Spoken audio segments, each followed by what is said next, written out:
नमस्कार दोस्तों, मैं ज्योति आपका स्वागत करती हूँ आपके अपने YouTube चैनल उत्साह में। और इस वीडियो में हम BBMKU के हिंदी सिलेबस को जानेंगे सेमेस्टर 1 के। तो अगर आप BBMKU के छात्र हैं और हिंदी ऑनर्स के छात्र हैं तो ये वीडियो आपके लिए लाभकारी होगी। हम देखते हैं सेमेस्टर 1 के सिलेबस में क्या है। और क्योंकि BBMKU के द्वारा ये पहले घोषित किया गया है कि आपके एग्ज़ाम्स मार्च के लास्ट वीक तक हो सकता है, तो ज़रूरी है कि तैयारी अभी से शुरू कर लें। तो देखते हैं सिलेबस को हम यहाँ पे। आपके ये है MJ1, आपका जो ऑनर्स पेपर है वो MJ1 है, ठीक है। आपका जो ऑनर्स पेपर है वो मेजर पेपर कहलाता है और इसको शॉर्ट में MJ कहा जा रहा है। और MJ1 यानी पेपर 1 आपका ये हो जाएगा प्रथम समसत्र यानी फर्स्ट सेमेस्टर। और यहाँ पे आपके सिलेबस में है हिंदी साहित्य का इतिहास। हिंदी साहित्य का इतिहास जो है वो आपको पूरा पढ़ना है रीतिकाल तक, आदिकाल से रीतिकाल तक। देखते हैं इकाई 1 में पढ़ता है आपको हिंदी साहित्य इतिहास, लेखन की परंपरा, हिंदी साहित्य का काल विभाजन और नामकरण और रासो काव्य परंपरा। यहाँ पर इकाई 1 में हिंदी साहित्य इतिहास, लेखन की परंपरा, हिंदी साहित्य लिखना कैसे शुरू हुआ, क्यों हिंदी साहित्य का इतिहास लिखा जाना आवश्यक माना गया, और विद्वानों ने अपने विचार कैसे व्यक्त किए, क्या रहा इतिहास, वो देखेंगे। हिंदी साहित्य का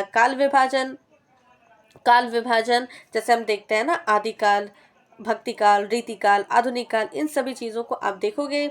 और नामकरण, उसका समय में जो है अलग अलग समय में कैसे बांटा गया है, काल विभाजन कैसे किया गया है, और नामकरण उसके नाम जो है वो कैसे रखे गए हैं, किस आधार पे रखे गए हैं, क्यों आवश्यक है, ये इसको पढ़िएगा।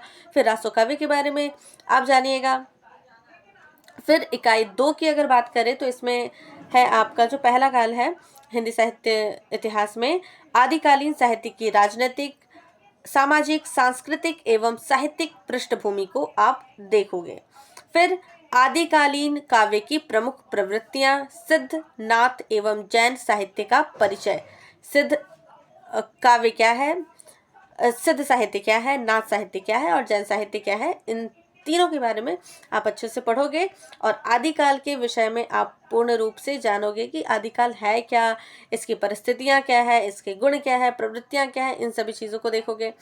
तीसरा इकाई 3, भक्तिकालीन साहित्य की राजनीतिक, सामाजिक, सांस्कृतिक एवं साहित्यिक पृष्ठभूमि, भक्तिकालीन काव्य की प्रमुख प्रवृत्तियां, संत काव्य, सूफी काव्य, कृष्ण काव्य एवं राम काव्य परंपरा का सामान्य परिचय एवं प्रमुख कवि।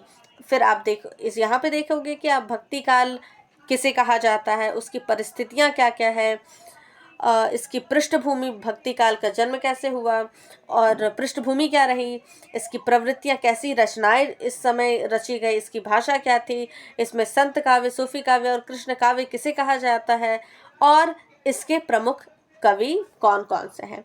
वैसे ही फिर माफ़ कीजिएगा, इकाई 4 में आपको रीतिकालीन साहित्य को पढ़ना है। रीतिकाल के साहित्य के राजनीतिक, सामाजिक, सांस्कृतिक एवं साहित्यिक पृष्ठभूमि को, रीतिकाल के प्रमुख प्रवृत्तियों को और रीतिसिद्ध एवं रीतिमुक्त काव्यधारा का परिचय और उसके प्रमुख कवियों के विषय में आप पढ़ोगे। तो आप सेमेस्टर 1 में आप सिलेबस में देख सकते हो कि हिंदी साहित्य का पूरा इतिहास आपको पढ़ना है। मतलब हिंदी साहित्य का इतिहास, लेखन कैसे शुरू हुआ, उसमें काल विभाजन उसको पढ़ोगे। जो हमारे 4 काल है उसमें से 3 काल आप पढ़ोगे, आदिकाल, भक्तिकाल, रीतिकाल को पूर्ण रूप से उसकी परिस्थिति, प्रवृत्ति और प्रमुख जो काव्यधारा है और प्रमुख जो कवि है उसके विषय में आप पूर्ण रूप से पढ़ोगे, ठीक है। क्योंकि आप सेमेस्टर 1 में हैं, सब सत्र 1 में हैं, तो हो सकता है कि आपको ये बहुत सारी चीज़ें एक साथ पढ़ने को मिल रही है। बहुत सारी चीज़ें यहाँ पे आप नई चीज़ें जो है आपको देखने को मिल रही हैं। लेकिन आप जो है अच्छे से आराम से इसको तैयारी कीजिए। मेरा प्रयास रहेगा कि मैं अपने चैनल में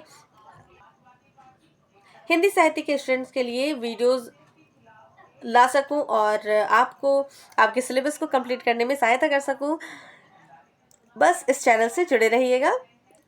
और आज के वीडियो का विषय यहीं पे समाप्त होता है। अगर वीडियो अच्छी लगी हो तो इसे लाइक करें, वीडियो को शेयर करें, हमें ज़रूर कमेंट में बताएं कि वीडियो आपको कैसी लग रही है। आगे ऐसी ही वीडियोस के लिए, आगे हिंदी साहित्य से जुड़ी वीडियोस के लिए चैनल को सब्सक्राइब करें।